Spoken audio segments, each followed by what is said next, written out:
मैं बारंबार आपको प्रणाम करता हूँ। बोले कबीर भगवान की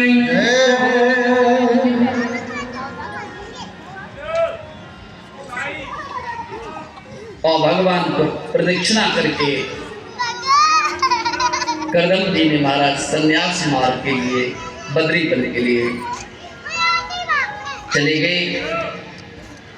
और इधर माता देवहूति है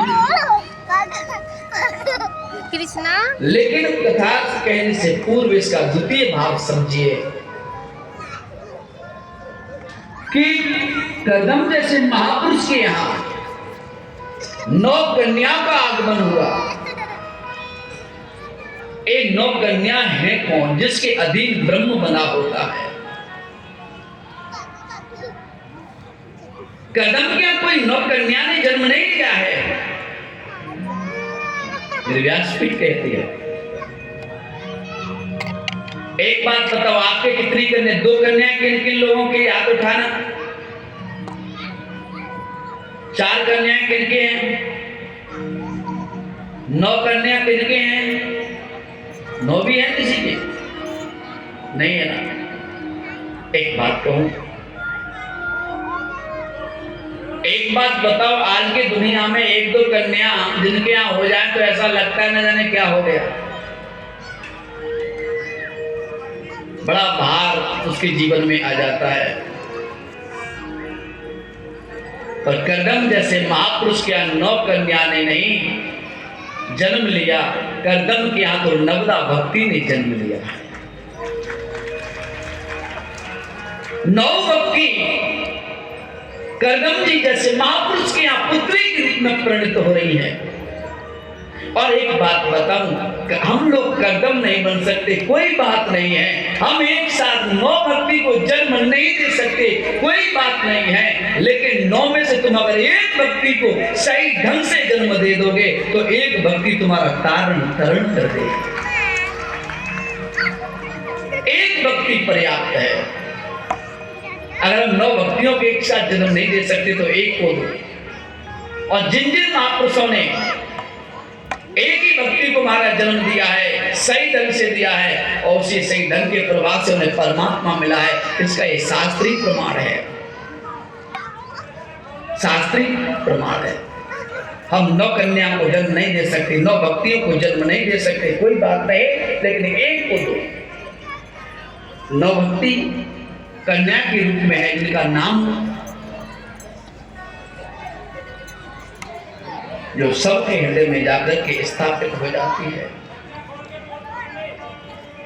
एक भक्ति को जन्म दो।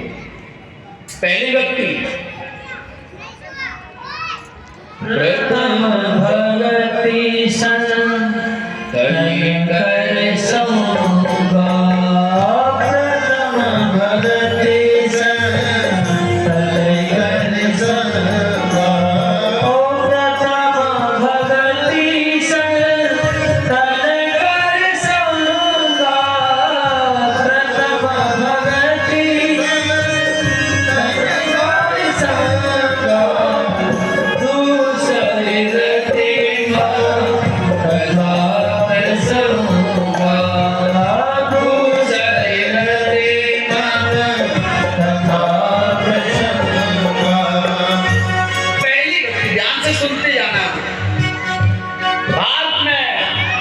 परमात्मा के उद्गार को प्रकट करने वाले जो भी महापुरुष हुए हैं उन्होंने एक एक भक्ति को जन्म दिया है। 9 भक्ति नहीं दे पाओ कोई बात नहीं, लेकिन एक भक्ति जीवन के लिए पर्याप्त है। प्रथम भक्ति संतन कर संग, पहली भक्ति जो संतों का संग कर रही है, इस भक्ति को जन्म देने वाले महात्मा परीक्षित है। गुरु शरण में आकर के, संत शरण में आकर के 88,000 ऋषियों के बीच में बैठ करके संसार की समस्त वासना का, संसार के समस्त प्रभाव का त्याग करके, निष्काम प्रिय होकर के, कोई इच्छा नहीं, कोई जिज्ञासा नहीं, मात्र संतों के चरणों में प्रेम स्तर करके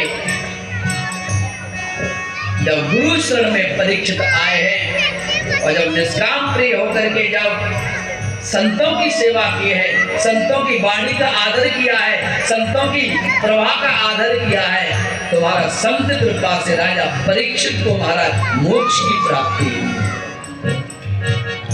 एक भक्ति महात्मा परीक्षित ने पहली भक्ति को जन्म दिया। दूसरे रत्न में कथा प्रसंग और दूसरी भक्ति को पता है किसने जन्म दिया? मनुष्य नहीं है, पशु भी नहीं है, वो पतंगा भी नहीं है, कीटक भी नहीं है, लेकिन वो पंक्षी है, मानस का महाराज कालभूषण, मानस के महाराज कालभूषण ने जब जाकर के भगवान की कथा का रसास्वादन किया तो महाराज समस्या जो उसके मन में भ्रम के रूप में पल रही थी, भ्रम समाप्त होकर के परम सत्य का दर्शन हुआ। हम कुछ नहीं कर सके तो भगवान की कथाओं का पान करें, लेकिन कथा का पान करते समय उसका मनन भी करें, उसका चिंतन भी करें और शब्द के वेद में और शब्द के स्वरूप में अपने ईश्वर का दर्शन करें। वो राम कथा हमारे कल्याणकारी हो। जय हो। पहली भक्ति परीक्षित जी महाराज ने